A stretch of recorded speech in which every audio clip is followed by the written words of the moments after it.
A good way to start to understand what is wrong in the world is to connect three problems you're already aware of. The first problem is what I would generally call a consumption problem. This is the most obvious one. It's the one everybody's really worried about right now.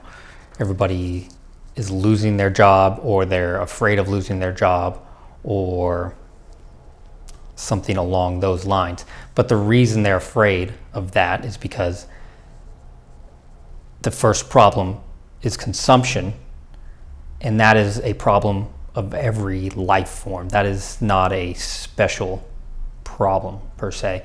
Every life has to consume in order to survive. Every organism has some necessary action that it must take in order to continue to live.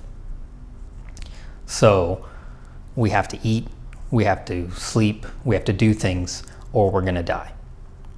And so that first problem is kind of easy to answer in a sense that if you want to live, you have to consume. If you don't want to live, that's pretty easy as a human being. And that's also what's special about human beings. We have that choice. No other animal has this choice. No fish decides it doesn't want to swim anymore. No plant decides it's tired of the sun. It doesn't choose to live. It just does it automatically. It does it by its nature. And human beings are different. We can set ourselves on fire.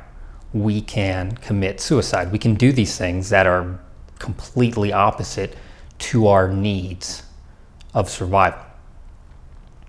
But once you make the choice, I want to survive, I want to live, then there are certain things you must do, just as any other animal would have to do certain things, just as a fish has to do fish things, just as a plant has to do things that a plant has to do, not things that any other organism that does not have that specific nature would have to do.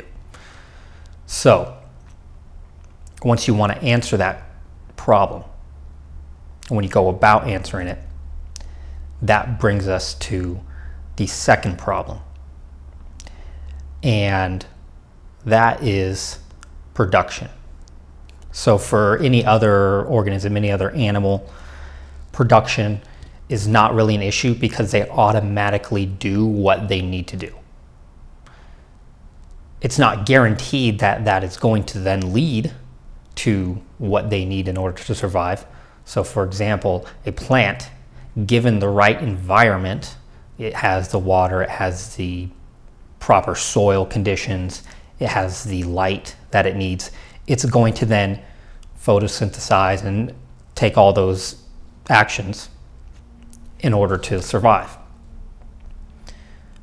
Human beings have to actually figure out how to survive. We don't automatically know how to grow food, how to make clothes, how to do pretty much everything we do, besides the really kind of, I don't even know if you'd call it basic, but we don't have to think about breathing. We don't have to think about our skin feeling things, our senses. We just feel hungry. That part we don't have to do anything about. Okay, but that is not the end of the story. We then have to take actions. We have to learn. We have to go to school. And of course, this is a big issue. Everybody at some level understands you have to learn because that knowledge is necessary for you to then solve that problem, in a general sense, solve the problem of consumption. So it is a problem. Production is a problem because it's not automatic. It has to be solved. There's an action that must be taken. And it is action. It's not automatic. So that leads us to the third problem, which is freedom. And in the case of production, that's a problem people are dealing with because they don't know exactly what to do. They don't know what they want to be in life. They don't know necessarily how to grow food if that's a problem they're trying to solve. So that is something that has to be solved. And freedom is the third problem, because once you include more than one person, you then have to talk about rights. Because if you're alone, if you are on a deserted island, if you are just by yourself, then there's really no need for rights. There's no need for politics. There's no need for communicating your needs to other people. There's no one to talk to. You can't find a wild animal and say, okay, you should respect my life and I'll respect your life, and then we can trade and do all these other things. Well, there's none of that. There's no communicating your right to your life. Wild animals are just going to be wild. And you have to treat them as wild animals. Human beings are different. We can communicate. And we can establish rules for dealing with each other. And we have to establish rules because it's not known. We don't automatically know what our society should be based on, how we should interact. And that is a problem because depending on what your rules are, what your culture is, what your fundamental cultural philosophy is on how to interact with each other, is going to determine how productive you can be. That's the whole issue of rights. That's why politics matters. Because if you're not free, and freedom means the ability to take the actions necessary in order to sustain your life.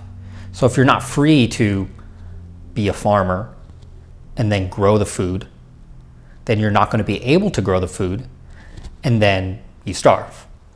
That's not good, unless you want to die. But we've essentially established you don't want to die. Okay. So you have to produce. That's not an option. You have to do it. Okay. So now, once we involve a society, which is incredibly beneficial, without a doubt, you then have to have rules so that we can function properly. And there's no way to get around that. If you never interact with anybody for the rest of your life, including benefit from anything that anyone else ever does, then politics isn't important to you. But if that isn't the case, which anybody watching this, it would not be the case, then you have to understand what your rights are. You have to understand what the rules are to dealing with other people, both so you can respect other people's rights and you can make sure other people respect yours. And so when we establish these rules, it's all about protecting the production and the consumption.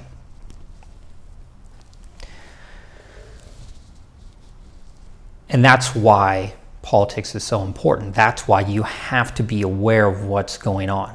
You have to have a view of what the right answer is. If you take a back seat to that conversation, you're not going to be unaffected by what the result is. So back to the first and second problem, the consumption and the production, it's pretty easy to prove those to yourself as a fact. We can see now with coronavirus dealing with this, when you don't have a job, you can't make money, okay? You can't provide for your family or buy food, and that's bad. Because ultimately, the end of that road is you're dead. People aren't necessarily that worried, but it's down that path. You go far enough down that path, it's starvation and death. Bad. So the consumption being a problem is absolutely true. Production being a problem is also absolutely true. It is not the case that you don't have to do anything, but you will get everything that everybody almost takes for granted, like food on the shelves, medical care, being able to call 911, the internet. All of these things are not automatic. They're not given. They're not just fallen from the sky. Somebody has to make them. Somebody has to produce them. There is a human behind everything that is going on in our world. Not like volcanoes and earthquakes, but the internet, the roads, healthcare services, all that stuff. There's a human being involved and necessarily involved in all of those processes, which means that is an action that is being taken. So you have to protect the ability to take those actions. So whether you think it's right or wrong, the government has locked down certain parts of the economy. They've told people to varying degrees, you can't go do things, whatever that is. And often doing these things is productive work. You can't go to work and, there's a lot of, you're an essential service or an inessential service. And that idea is just absurd because there's really no such thing as an inessential service. Everything I do is important to me. It's part of what makes my life good for me. It's essential to me. So who has the right to tell me what's essential? Well, if I'm trading with people freely, it's important to them as well if they are part of that transaction. And so it's essential to anyone who deems it essential. There is absolutely no way you or some third party can come in and say, that shouldn't happen, because I'm not hurting anyone else. Presumably, I'm not hurting somebody by trading with somebody. If you want to freely partake in that trade, you can. If you don't, then you don't have to. So who gets to decide what's essential? Is it essential if I want it? Is it essential if I think it's good,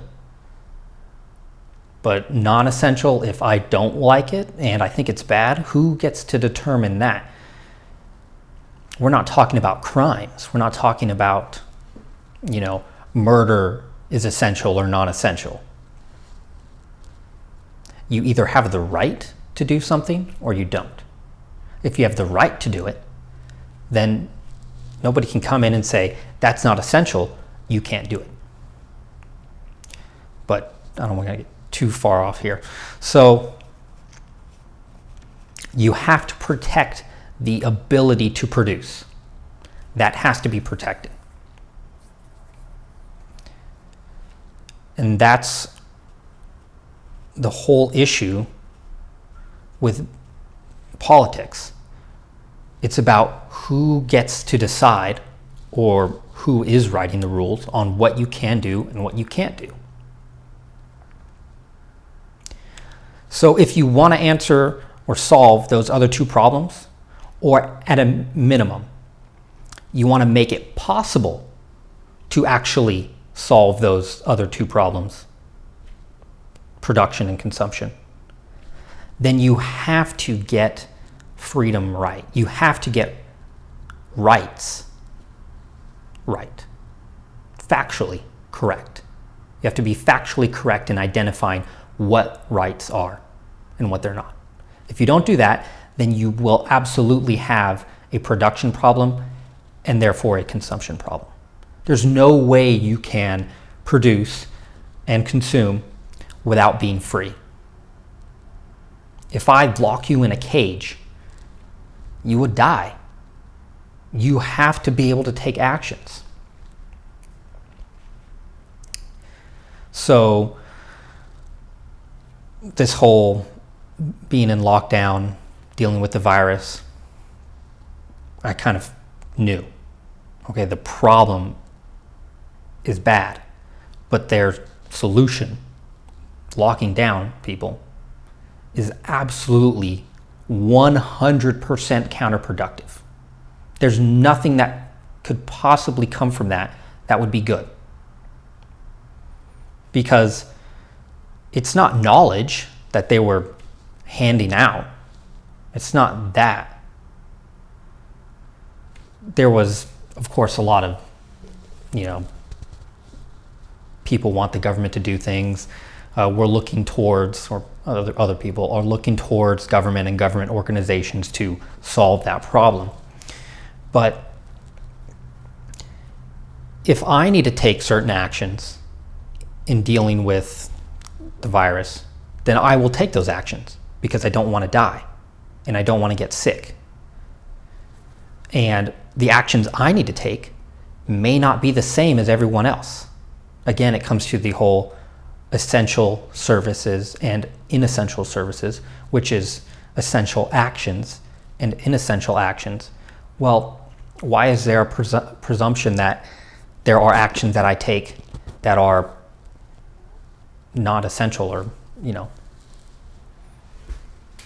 not helping somebody? Everything I'm going to do is going to be valuable to me. It's my money. I'm going to spend it where I think it's going to best improve my life. So when you try to do that, when you try to micromanage people's freedom, there's obvious issues. What is essential? What is inessential? There's no way to get that right, because either a bureaucrat is kind of just a political figurehead and says, oh, you can do that, oh, you can't do that, and then we go along and say, okay, I was going to already do that, so whatever. Or I need to do that, and now this is a problem. So either the bureaucrat is doing nothing, which is often nothing important, or they're just being a complete negative. They're just causing people, restricting people unnecessarily. And then, of course, people will say, okay, but we need to flatten the curve, all this and that. Well, you can explain that to people. You can say there are actions you need to take in order to stop spreading the virus or to reduce it as much as possible, which is a good thing. And I personally took actions to make sure that I did as much as I could given my situation, given my circumstances. But I can do that only when I have the right information, the right knowledge, and then I can take the right actions. But just locking people in their houses or something like that, I'm not saying that happened in America, that happened in China, but doing things to that effect is completely unnecessary or destructive. There's no good that could have come from that. Because, for example, if you have a baby and a newborn baby and you don't want to risk taking a baby out right now, then you're going to do that because it's your life and it's the child's life. And so you're not going to be stupid. But you can't force people to act intelligently. That doesn't work. And you can't force people to not be stupid, which is really the same thing. But you can't do that. I can't force you to think. Just like I can't force you to understand math. You have to do the work. And the lockdowns, they're completely wrong. Morally wrong, but they're factually wrong. It is completely illegitimate for the government, for any government, to do that. But again, that's a problem of rights. And when you get that wrong, you then get those other issues.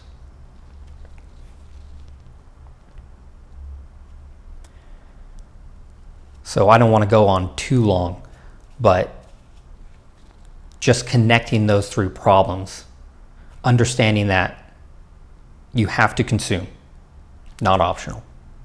You have to produce, and that precedes consumption. You can't consume without producing, at least on a kind of complete scale.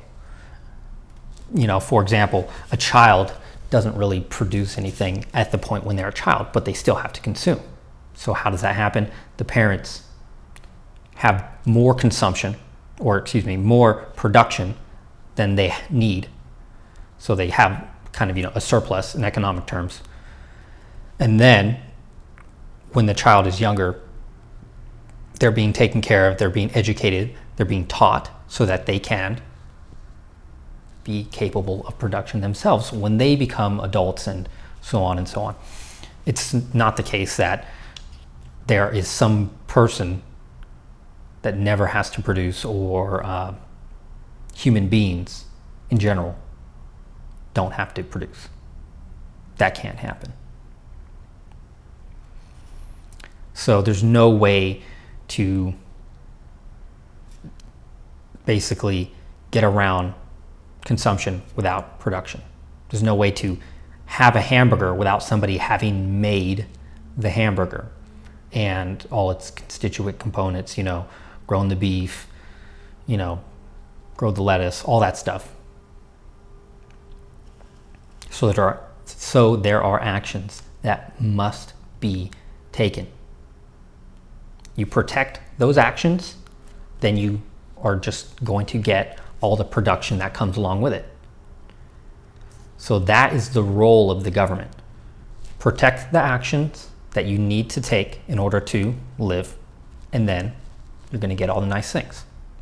If you turn that around, if you legalize criminalization, if you legalize acts that are counterproductive, then you're going to get the kind of society that goes down, that leads to the destruction of wealth, the destruction of what you need in order to survive.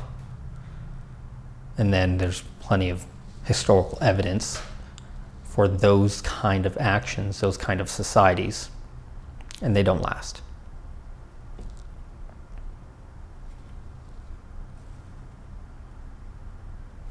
And we're headed in that direction. We have been for a long time. But I just want to put the focus not on like a vaccine, for example. That's a problem. It's something I hope we move to solving. But there's nothing I can personally do about that in terms of the actual, discoveries, the actual, biological processes and all that. I'm not that kind of scientist. I'm not a scientist. But what I do care about is rights. I care about having the kind of society and creating the kind of society that makes vaccines possible. So that's what this is all about. That's what I need to focus on. That's what everyone has to be clear on. If we don't get clear on that, things are going to get a lot worse. And they are getting a lot worse. And it's going to be a while before they get better. I just hope things do get better. I think I'll end that there. It's probably enough. So thanks for watching. Appreciate your time. If you have any questions, let me know. I'll try and answer them or maybe make other videos. I got a lot of things I want to talk about. All right.